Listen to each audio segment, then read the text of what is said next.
ओम क्रिया बाबाजी नमः। ओम श्री मात्रे नमः। श्री विद्यापीठ में आप सभी साधुओं का स्वागत है मित्रों। पितृपक्ष के इस अवसर पर हम एक हडल पिशाच जो होता है उसके विषय में एक घटना आपके सामने रख रहे हैं। हमारे भारत में बहुत सारे मंदिर है, आप जानते होंगे, और ऐसे मंदिर है जो वहां पर हजारों लाखों भाविक जाते हैं, श्रद्धालु जाते हैं, और उन्हें ऐसा लगता है कि उस मंदिर में जो देवी है या देवता है वो असल में देवी है। परंतु कुछ ऐसे मंदिर है वहां पर असल में कोई भी देवी देवता नहीं होती, वहां पर उस मूर्ति में होती है कोई पिशाच शक्ति। और पहले के जो 100-200 साल पहले के जो घटनाएं हैं, ये आधुनिक युग के इन लोगों को कुछ पता नहीं है। एक ऐसा हमारे यहाँ पे एक मंदिर है महाराष्ट्र में, वहां पर जब यात्रा होती है तब मुंबई से एक जमाने में बहुत सारे डॉन जाते थे, बहुत सारे 2 नंबर धंधे, काले धंधे करने वाले जो लोग होते थे, ऐसे लोग, गुंडे लोग वहां जाते थे। और बाद में वो थोड़ा कम हो गया, परंतु आज भी उस मंदिर में जब यात्रा होती है तब बहुत सारे लोग, लाखों भाविक श्रद्धालु उस मंदिर में होते हैं। और उन सबको ऐसा लगता है कि वहां पर अगर मन्नत बोली जाए तो वो मन्नत पूरी होती है। जागरूक देवस्थान, हमारी मराठी भाषा में एक वर्ड है जागरूक देवस्थान, वहां पर सारी मन्नतें पूरी होती है। तो इसके कारण बहुत सारे लोग आते हैं दर्शन के लिए, बहुत भीड़ लगती है। 3-4 दिन की यात्रा होती है, वहां पर बहुत सारी पुलिस की सिक्योरिटी वहां पर होती है, परंतु वहां पर असल में कोई भी देवी का अस्तित्व नहीं है।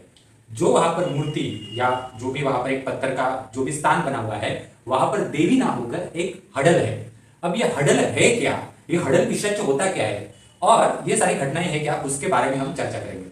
नॉलेज के लिए लेक्चर में आपके सामने प्रस्तुत कर रहा हूं, आपका वैचारिक दृष्टिकोण बढ़ेगा, क्योंकि ये सारा नॉलेज देने की हिम्मत कोई करता नहीं है। और बहुत सारे लोग जो होते हैं अलग अलग जगहों पे जाते हैं, दृष्टिकोण भी उस तरह से विस्तारित होना बहुत आवश्यक है। हमारे भारत में कुछ ऐसे मंदिर है, वहां पर देवी देवताओं के नाम दिए गए हैं, परंतु असल में वो देवी देवताएं वहां पर नहीं होती। इसलिए किसी भी हम मंदिर में जाते हैं, वो कितना पुराना है, उसका इतिहास क्या है, ये सब देखना बहुत आवश्यक है। प्राइवेट मंदिर भी जो होते हैं, जहां पर 100 50 करोड़ वगैरह 100 करोड़ लगाए जाते हैं, वो भी मंदिर जो होते हैं, वहां की असलियत भी बहुत लोगों को पता नहीं होती। हमने पहले के लेक्चर में इन सारे मंदिरों की असलियत पहले ही बता दी है, वो एक बार आप देख लीजिए, अभ्यास कर लीजिए।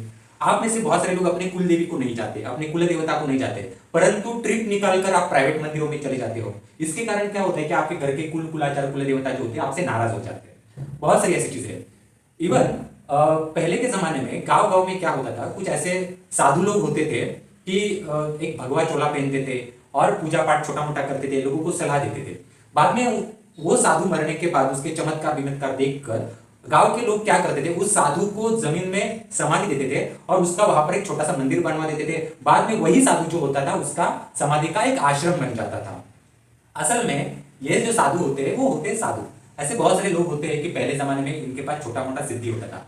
सिद्धि होने का मतलब ये नहीं है कि आप कोई संत बनते हो या संत महात्मा बनते हो। सिद्धियां जो होती थी पहले के जमाने में काफी लोगों के पास होती है। अगर आपके पास आजकल का आईफोन है या 20-25 लाख की गाड़ी है तो आपके पास सिद्धि है, ऐसा हम मानते हैं आज के जमाने में। तो आप भी क्या संत बनते हो क्या? नहीं बनते। वो आपकी क्वालिटीज है, आपको कुल कुलाचार से आशीर्वाद मिला है, इसके कारण आप उसका उपभोग लेते हो। उसी प्रकार से 50, 60, 70 साल पहले आधुनिक युग ऐसा नहीं था, गांव गांव में ऐसे लोग होते थे जिनके पास सिद्धियां होती थी, लोगों का कल्याण करते थे। लोगों ने इनका समाधि बना दिया, आश्रम बना दिया।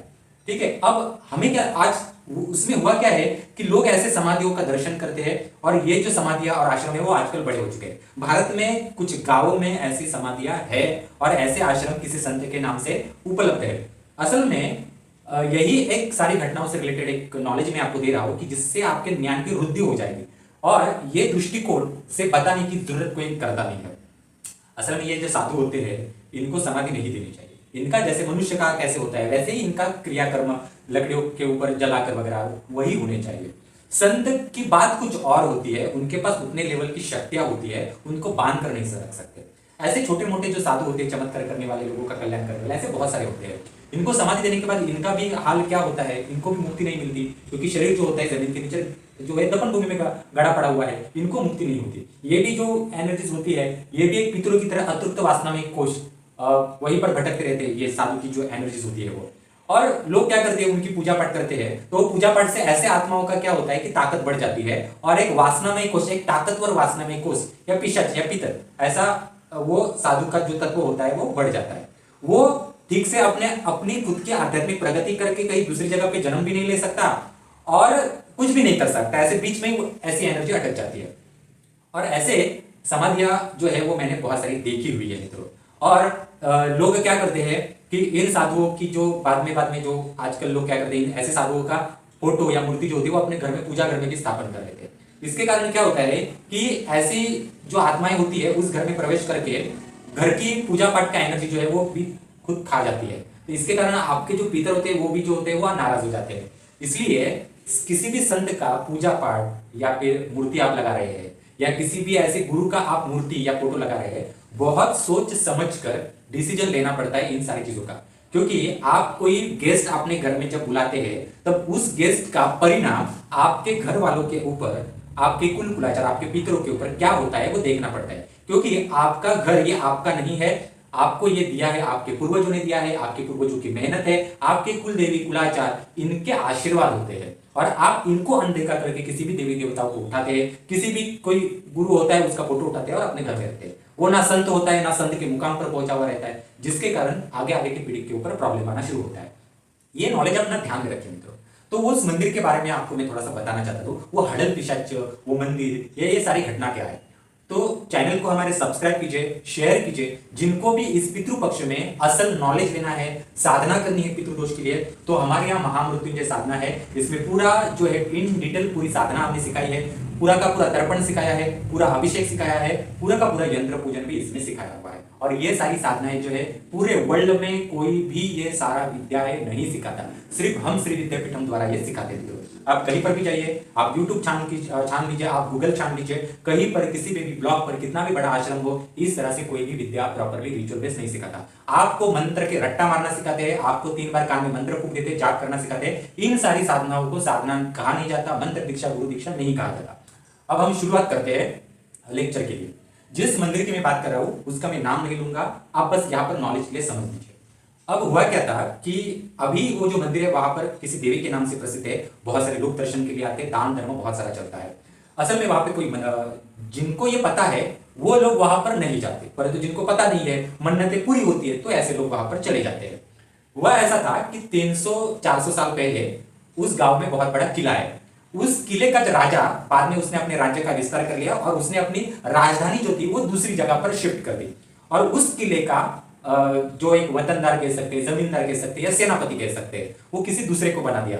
और जो सेनापति उस राजा ने बना दिया वो आसपास के गांव जो था उसी में से कोई उच्च जाति का था, उसको वहां पर बना दिया। अब सेनापति क्या करता था, सेनापति उसमें से छोटा मोटा जो कुछ धन होता था वो राजा को भेज देता था। और उस गांव के ऊपर, कुछ गांव उसके अंडर आते थे, उस किले के ऊपर वो अपना राज्य स्थापित किया उस सेनापति ने। उसी गांव की कुछ दासियां, कुछ महिलाएं थी, उस किले के ऊपर काम करती थी। एक दासी का और उसका संबंध आ गया, दासी गर्भवती हो गई। और जब लोगों को पता चला कि ऐसी ऐसी कोई दासी किले के ऊपर है, गर्भवती है और उसका संबंध है सेनापति से आ चुका है, बाद में ऐसा हुआ कि जब ये हम कह सकते हैं मैसेज जब सेनापति को चला गया तो सेनापति ने कुछ सैनिक भेज दिए उसको मारने के लिए। जब वो सैनिक चले गए उसे मारने, उसे पता चल गया दासी को ऐसा हो रहा है, तो दासी किले को छोड़कर भाग गई दूसरे गांव में। और वो छुप गई, कहां पर छुप गई वो मैं आपको बताता हूं कि पहले जब धान्य होते थे, वो धान के गोदाम होते थे छोटे छोटे, यानी सारे लोग किसी एक प्रॉपर जगह पर धान्य रखते थे, वो छुप गए उस धान्य के कोठार में, गोदाम में। अब उनको टिप मिल गई कि वो ऐसे ऐसी जगह पे छुप गई। सैनिकों ने क्या किया, पूरे के पूरे गोदाम को आग लगा दी। बेचारी वो जो औरत थी वो उसी गोदाम में जलकर राख हो गई।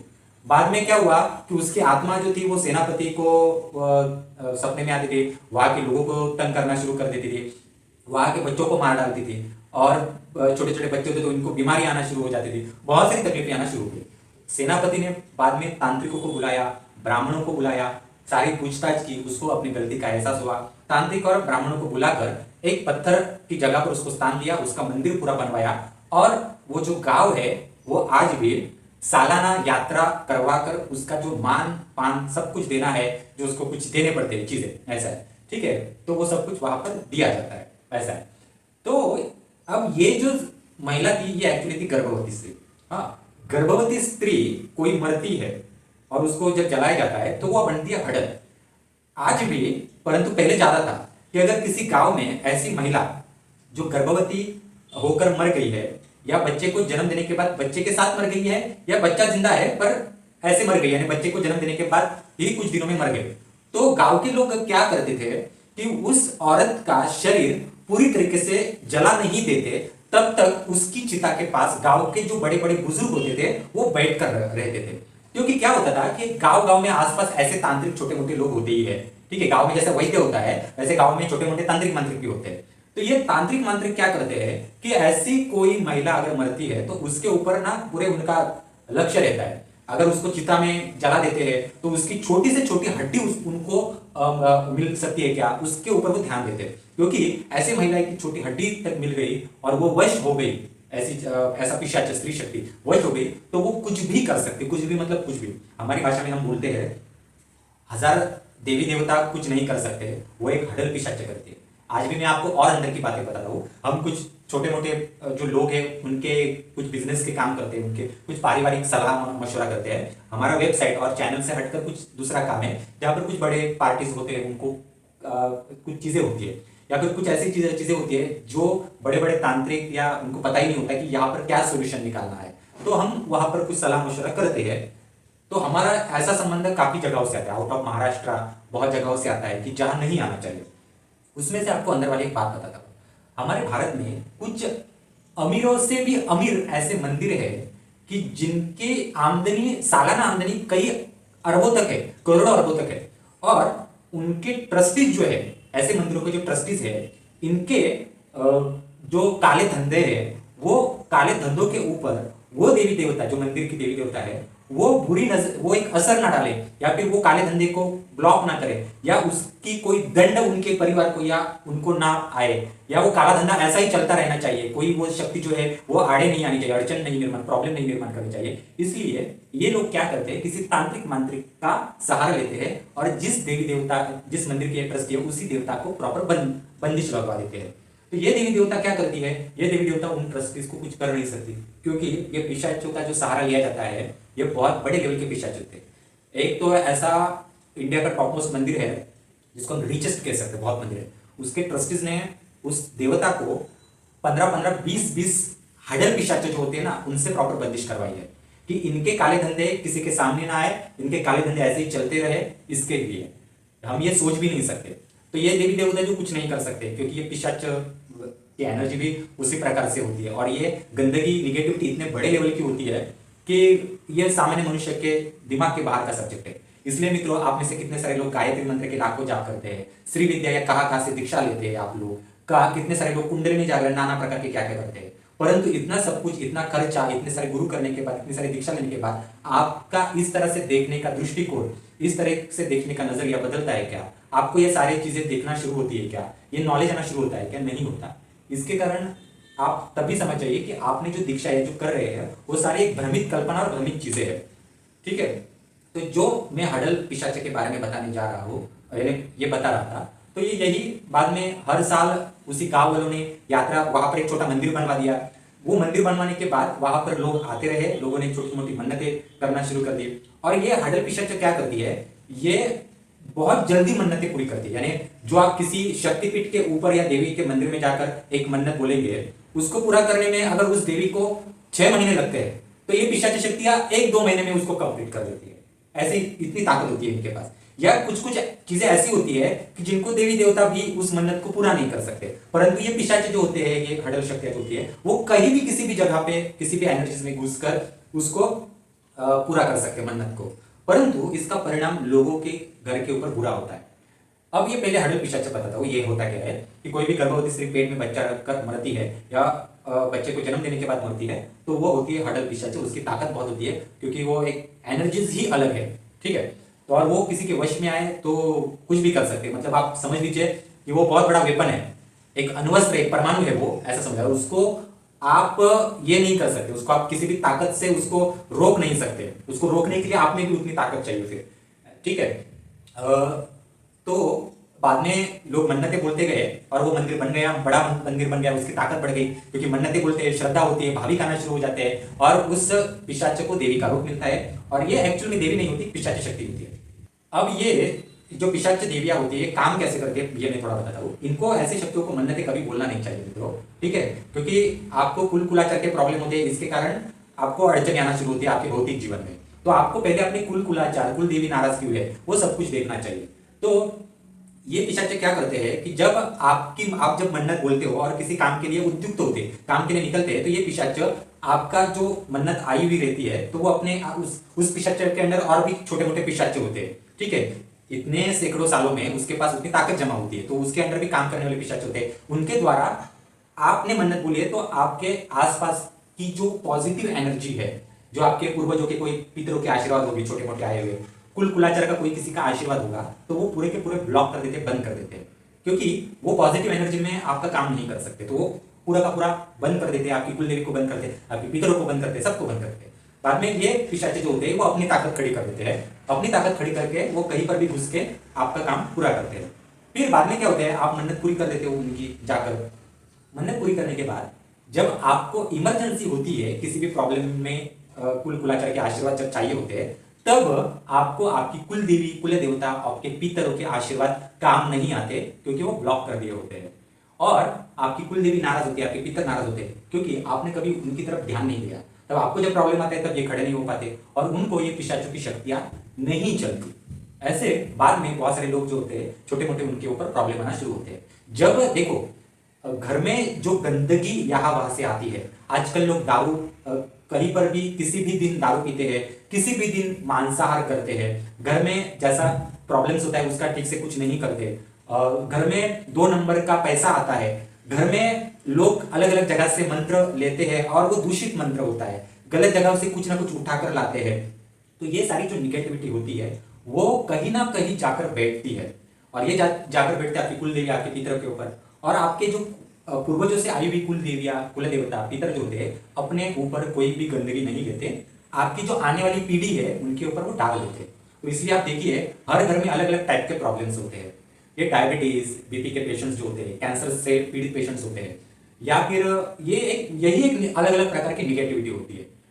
कुछ चीजें ऐसी होती है कि पारिवारिक सुख ठीक से नहीं मिलता, या अलग अलग प्रकार के प्रॉब्लम्स होते हैं, यही एक निगेटिविटी होती है। ये कहीं ना कहीं जाकर किसी ना किसी परिवार के सदस्य के ऊपर जाकर बैठती है।